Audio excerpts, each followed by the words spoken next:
guys, thanks for tuning in. My name is Jonathan Hart, and I'm the Business Development Manager for the construction segment at Pure Safety Group. I'm joined today with Mike Boyer, who's the Business Development Manager for Special Markets. And I don't know about you guys, but 2020 has been one of the more challenging years in my career, personally and professionally. So a group of us at Pure Safety got together and determined that we weren't going to let the current situation stop us from reaching a bunch of people as it relates to Safety Week. Now, typically, we would have field reps coming to job sites all across the country, but as you know, we're limited to face-to-face interaction for obvious reasons. So the reason we're here today is we're going to review several things. We're going to talk first about the hierarchy of fall protection. We're going to get into the ABCs of fall protection, and then we're going to give you a demonstration on fall clearances. You know, all throughout this, we'll have some products that we'll review, and we'll get into how some of this might apply to your day-to-day applications. So, with that said, I'm going to introduce Mike Boyer to go over the hierarchy of fall protection. Thank you, Jonathan. I'm Mike Boyer, Business Development Manager for Specialty Markets. I want to talk to you today about the hierarchy of fall protection. So we're going to have three basic levels. There's going to be elimination, there's going to be restraint, and there's going to be arrest. So when we think of elimination, we want to think of eliminating the hazard, eliminating that danger to the worker and to the others. So the first thing we want to think about when we eliminate the hazard is, one, can the work be performed at the ground level, or can we engineer out the hazard? So when we think about that, we think about installing anchors on trusses before we fly them. We think about welding different pieces together on the ground and then flying them into place as opposed to trying to do the welding up on location. The other thing is to use passive systems such as guardrails you see in front of me and eliminating the opportunity to reach that hazard. There's a number of products out there to help us eliminate the hazard. We think of standalone guardrail, this is what I have in front of us. Think of our C-slab grabbers or our slab grabbers in concrete construction. Think about some of our parapet guardrail systems and so forth. That's going to be considering eliminating the hazard. The next thing is restraint. So in this case, we cannot eliminate the hazard, but we're going to restrain the worker from reaching that hazard. So if the hazard is 10 feet away from their work area, we're only going to give them 9 feet of access so that they cannot reach to that the hazard. And the last one is fall arrest. And that is where we cannot eliminate the worker reaching the hazard, but instead we're going to take measures to make sure if they do fall over that hazard, or if they have a fall, they're going to stop them from hitting the next working level below them. Once we've considered how we're going to mitigate the hazard, the next thing is if we are in a restraint or in an arrest situation, we're going to use a personal fall protection arrest system or restraint system. To start to talk about the categories of fall protection, starting with the anchorage connection, let me introduce you back to Jonathan Hart. Thanks, Mike. Hey, guys, listen, when we before we dive into anchor points, I want to say that just when you're talking about fall arrest systems in general, you're going to hear the term PFAS, or Personal Fall Arrest System. I always like to tell people it's just as easy as remembering your ABCs, right? So you have your anchor point, which is your A, your body wear, your B, and your C is your connector. One of the more challenging things is that there's 1,000 different ways to combine that, but keep in mind you have to have an A, a B, and a C to complete a personal fall arrest system. Now, anchor points can be tricky because they're one of the more subjective items in the PFAS, meaning, you know, there's thousands of different applications out there. I've got to make sure that I'm connecting to something. I may be working on a roof one day. I may be working on a scaffold or an interior around concrete columns, whatever. We brought some of our common anchor points here today, and you can obviously visit our website after this. If you have any questions, you can always call a field rep that can dive in more to your specific application. So one of the first ones that I want to talk about is just a basic cross-arm strap. And you'll probably hear us repeat ourselves in regards to inspection. It's that important. You've got to inspect your stuff every time you use it. Now with this is obviously synthetic webbing, so I want to make sure that there's no cuts, burns, tears. Want to make sure that the tag's on and legible, and I want to make sure at the ends here that there's no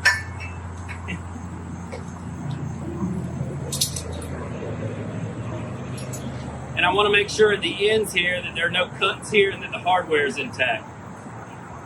Pretty simple product. The way you use it is you would wrap it around a beam, an overhead beam.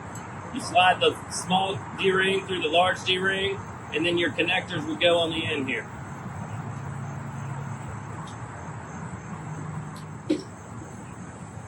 Now, as a reminder, what is your anchor point supposed to withstand? 5,000 pounds, right? So everything that we're showing you here today is going to be rated, but we're only as good as what we're connecting to on site.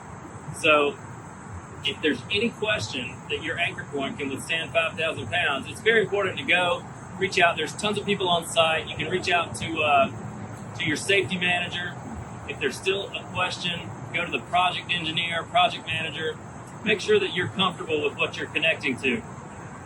A couple of more examples of some pretty convenient anchor points. This is a concrete anchor. This is a bolt hole anchor. And the way these things work is this is very similar to like a redhead wedge anchor. You would pull this lever here and you can see how it retracts. You would insert it into a 3/4 inch hole, let it go, and it expands into the hole. Now you've got an overhead anchor point. Here's another example. This is a bolt hole anchor designed for steel. You can see how it works. It's there's a metal tab that when you pull the spring, it gets in line. You insert it through the hole, let it go, and the tab becomes perpendicular with the anchor to give you the sufficient tie off.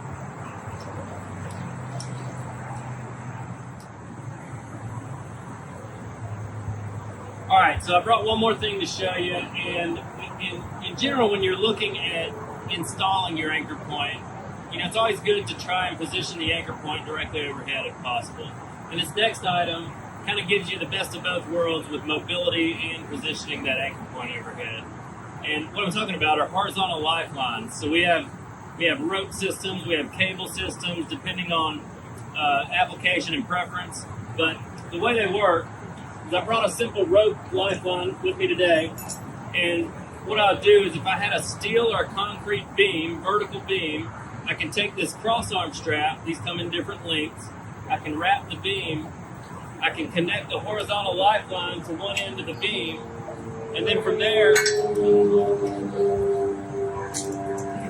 I go to the other end of the line, I'll do the same thing, I'll pull the slack out of it. This is the tensioner on the lifeline. So what I'm doing is I'm connecting this one to the cross arm strap on the other end, pulling the slack out, and you can see this tensioner.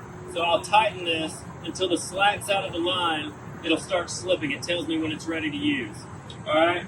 So now, if my line's installed, these come with O-rings on them. This is a 2-person horizontal lifeline. So you'd have the ability to go, they're available in 30, 60, 100 feet.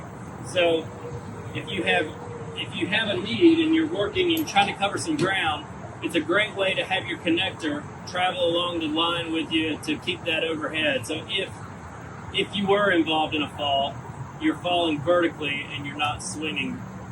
All kinds of different anchor points, guys. I mean, again, there's so many different applications.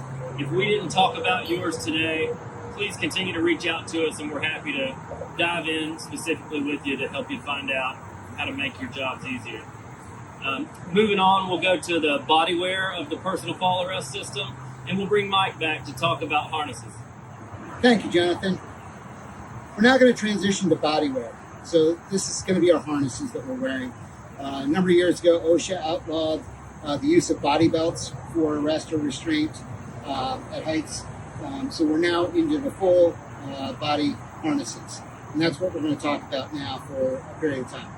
Again, as we discussed earlier, the inspection is going to be your first step in any component of the fall protection prior to use. So with our harnesses, you're going to find that no matter what style harness we're wearing, the inspection is going to be pretty much similar. So the first thing we want to do in inspecting any harness is take a look at and make sure there's labels on it that are legible. So the first thing we're going to look at are the legibles there and are they legible? After that, the next piece we're going to do in the inspection process on the harness is we're going to look at the impact indicators. At Pure Safety Group, all of our harnesses have dual indicators, so you're going to look for 2 on any of our harnesses in the back. It's going to be right here. There's a tag here that says impact indicator, so we're going to look and make sure those stitches are still intact and that the tag is there. And it's going to be the same across any of the harnesses that you're going to find from Pure Safety Group. Once we do that, the next thing we want to do is inspect the hardware, then inspect the webbing prior to putting it on. So in that process, typically you want to make sure you have a starting point and then work your way through back to that starting point. So in the harnesses, I'm going to first look at the dorsal D-ring, the D-ring in the back, make sure that's intact, make sure that it is in full working order, no pitting, no major scratches, no major dents or deformity. Then I'm going to go to the next, in this case, shoulder hardware, make sure that's all intact, come down through, I look at the next shoulder, we'll come back over to this shoulder, make sure all the hardware is intact. I'm going to look at the leg straps, make sure they're in working order. Look at the left, now look at the right. One of the things I'm looking for, specifically in a tongue and buckle leg, are any of these grommets missing? Are they loose? Are they deformed in any way? If they are, we're going to remove it from service. And then the last piece I'm going to do is I'm going to look at the webbing. Again, we're looking for burns, we're looking for abrasion. Our harnesses have to have an indicating webbing, so if there's any abrasion, a different color will show through. Typically in the yellow, it's going to be red. In the black, it's going to be yellow. We have some other ones that are going to be some different colors. The easiest way to identify that and make sure is you're going to look for one of the dead ends and look for the color in the middle of the webbing. So you're going to look for that. That'll give you an indication if there's webbing that's going to show through, if there's abrasions. So when I look, I'm looking for those abrasions, I'm looking for those weld spots, and I'm just going to follow it through from the leg strap, up the shoulder strap, and back through. I'm going to take that same leg strap that I finished at, go back to the next one. Coming through, I'm looking for any dirt. I'm looking for maybe concrete that's built up on it. The webbing should be pliable. I'm going to look for UV radiation damage. I'm going to look at the edges and make sure it's not inside the tracer. As long as the abrasion's not inside the tracer stitch, I'm still good to go. I'm looking at the stitches. One thing you want to do on the leg straps, specifically at the box stitch, is pull those, make sure that webbing stitch hasn't been deteriorated there in any way, shape, or form.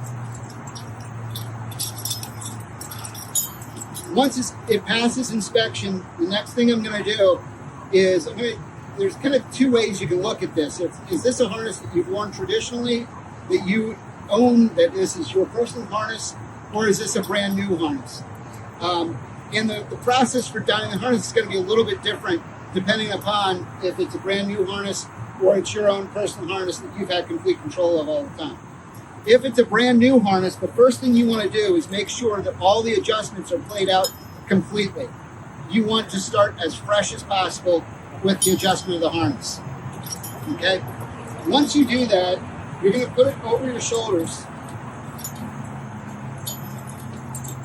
And as you have it over your shoulders, you just want to kind of sense, make sure you have all your straps out where they should be. Make sure there's no twists or turns in this. And then you're going to start the process. So the first thing you want to do is put your leg straps on. So I'm going to switch to this one, which is my personal one. Show that process that we go into when we put on that harness. Part of the reason I'm using my own personal one, I know this is the right size. One of the things that when we talk about sizing is, as you put your harness on, you want to make sure you're comfortable to move around. Okay, these are not meant to be restrictive in the sense of not being able to perform your work. You want to be able to crouch, you want to be able to move, do all the things that you need to do in the course of your daily activities. So the first thing again, we're going to put the harness over our shoulders. We're going to make sure everything's kind of situated the way it should be. Then I'm going to put one of the leg straps on. Want to make sure the strap's not twisted in any way. I'm going to connect the straps. I'm not going to tighten them down until I have both straps done. I want to make sure they're in good position. So I've got my leg straps now adjusted.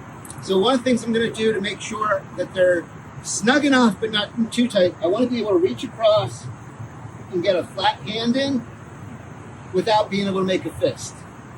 That way I know that the strap is tight enough, but I also know that it's not too tight where it's going to be restricted. One of the other things you want to make sure you do is make sure you don't have anything in your pockets. No keys, cell phones, screwdrivers, Allen wrenches, any of the screws, nuts, bolts, any of that type of thing.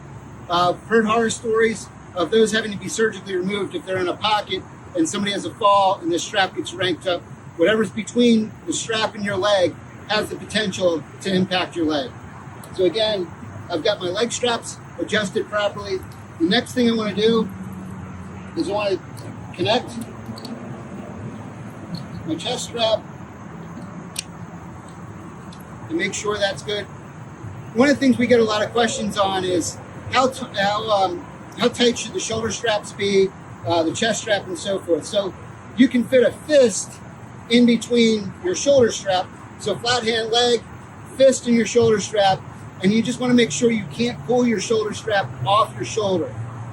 That's going to be snug enough. Tight here. You also want to make sure your D-ring is between your shoulder blades as high as possible so you can reach it and still have your sub-pelvic strap below your rear end. That's meant to be sub-pelvic, so below your rear end if you want to think about that. Once you have that, you can adjust your shoulder straps if need be, and then you're ready to go. This is also a good time to, if you're not working by yourself, if you've got a coworker nearby, have them do a quick visual inspection for yourself as well. So in this case, working with Jonathan, I would say, Jonathan, can you check my dorsal V? Is it in a good position? Jonathan, how are we looking? Looks good. Looking good. Okay. No twisted straps. I'm ready to go to work. Okay. Now, you see a number of different harnesses hanging here. They're all built off the same platform, or similar platform, I should say, depending upon the harness manufacturer. With our Guardian Pro line, what you'll find is the Series Pro line. You're going to have Series 1, Series 3, and Series 5 are all built off the same chassis. So all the webbing portion are the same. And then as we increase in level, what you're going to find is there's more features and benefits for some for comfort, some for functionality in the job site.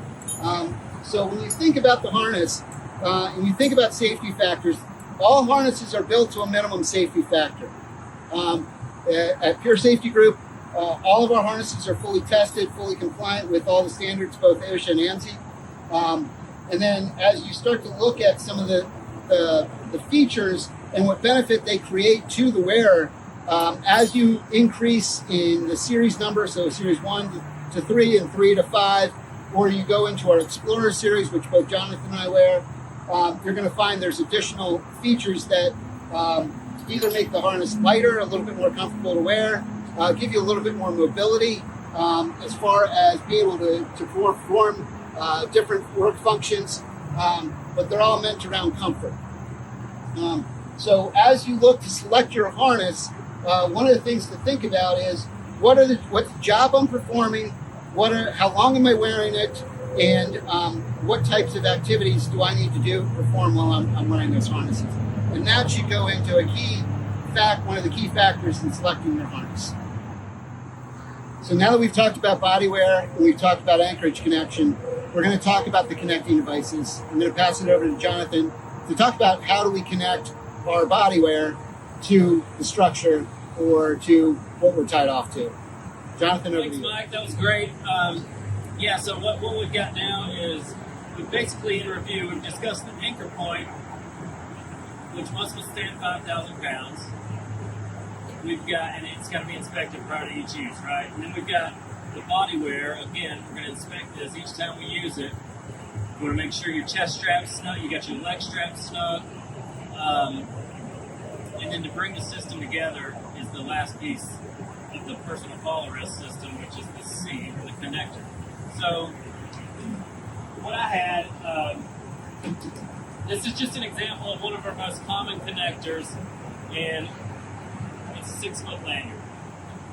I like to tell people that this is our most common connector, but it can also be one of the most dangerous connectors that you can use if you're not trained properly on how to use your personal fall arrest system. You can see how, again, this is just for inspection purposes. We've got a piece of synthetic webbing, so every time you use it, you're going to inspect the hardware on it. This is a snap hook, so it's got working parts that you want to make sure there's no corrosion or rust. You want to make sure there's no cuts, burns, tears. Then the tag is intact. And what this is called an external shock absorber. And what it is basically it's webbing that's sewn together that's designed to tear apart slowly in the event of a fall. So as manufacturers, we have to design this equipment so that your body doesn't experience, but OSHA gives us 1,800 pounds, but we're compliant with the current ANSI standard, which is 900 pounds. So think about that. If you were just using a rope or a chain, the force that's applied to your body could be upwards of 3,000 to 4,000 pounds if you're tied up at your feet. What this energy absorber does is it reduces that force if you were to take a fall. Now, the reason that I said this can be a dangerous piece of fall protection equipment, can anybody tell me how high you have to be to use it? Meaning how high off the ground or how high to my next obstruction below do I need to be before I can use this safely? Well, I've set up the van behind me so you can see, and we're going to do a quick demonstration. So bear with me, and we'll answer that question in just a second.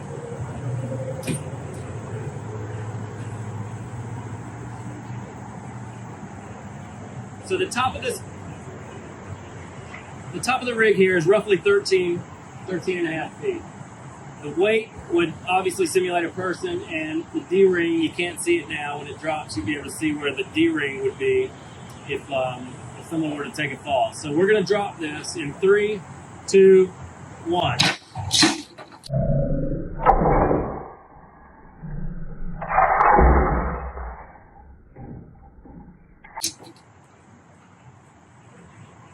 So just looking at this, you can see how this energy absorber tore apart. The weight would be basically where my D-ring is. So ask yourselves where your legs would be. They'd be up in your throat, right? You would have easily broken your legs and experienced serious injury there. So the answer to the question, just to break down the fall clearance scenario there, is these shock packs have 48 inches of material in them. All right? The length of the lanyard is 6 feet. The average height of a worker is 6 feet. And then you'd put a 3-foot safety factor to give you 19 feet. We don't always think about that when we're working. I mean, 19 feet is a pretty good ways up.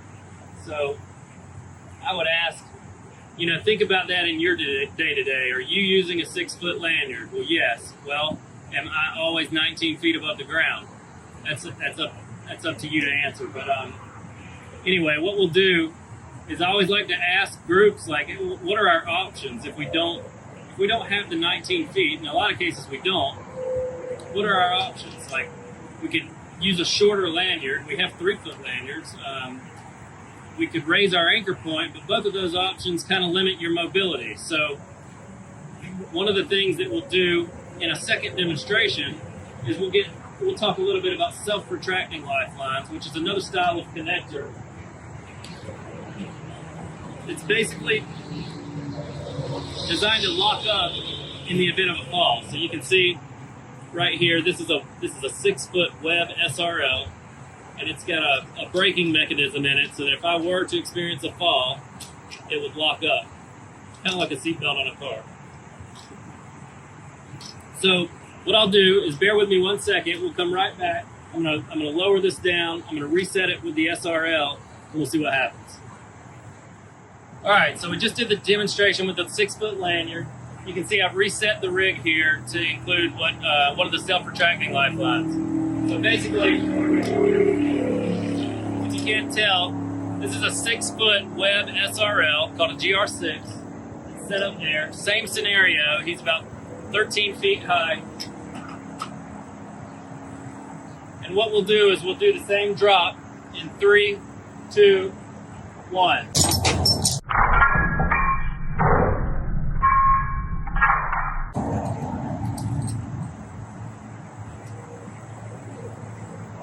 So this is where I like to ask a trick question and say, which one would you rather fall on? But obviously the answer is that you don't want to fall, period.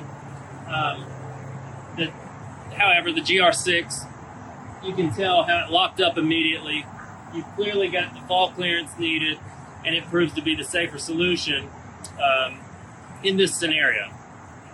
So what we'll do now is we'll talk about the differences in SRLs, because there's many different types and kinds, and hopefully we'll address some of the applications that you see on a day-to-day. So I brought one of our Checkmate FabX leading edge SRLs, and again, we're gonna start by inspecting this unit, so you can look at the labels, make sure that all that's legible.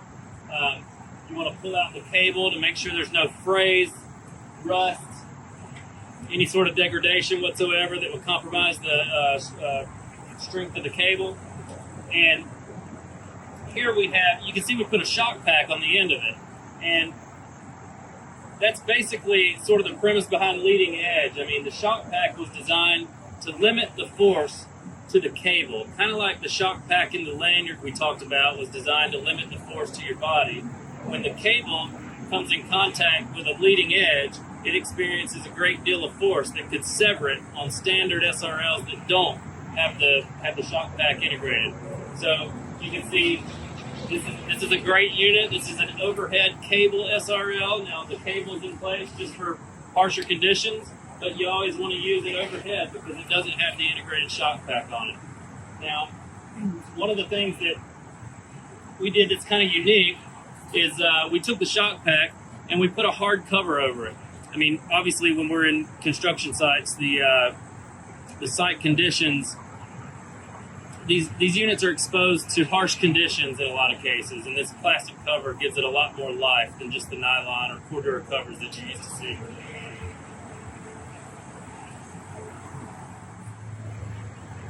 So another thing that you want to consider on a lot of job sites, most of the general contractors have policies in place, like you're probably familiar with terms like 100% tie-off. And what that means is basically when I'm changing locations, I can connect here before I disconnect here in transition so that I'm tied off 100% of the time. We have different types of dual leg SRLs. You can see that this is a dual leg. It's a 6-foot Webb SRL. The hooks are application specific. So this is an aluminum rebar hook. We have steel rebar hooks. We have the smaller snap hooks, whatever lends itself to your application. And then the one I'm wearing is a dual leading edge SRL. So you can't really tell as easy, but the shock pack on this, and what makes it leading edge, is there's a shock pack in the back pad of this SRL. So if I were to take this and connect to my anchor point and then fall, the shock pack is designed to deploy in the event of a fall, protecting the cable and keeping it intact. And obviously you can see it's a double leg as well. So for 100% tie off, again, if I'm tied off here, I can connect here before I disconnect here, giving me 100% tied off all the time.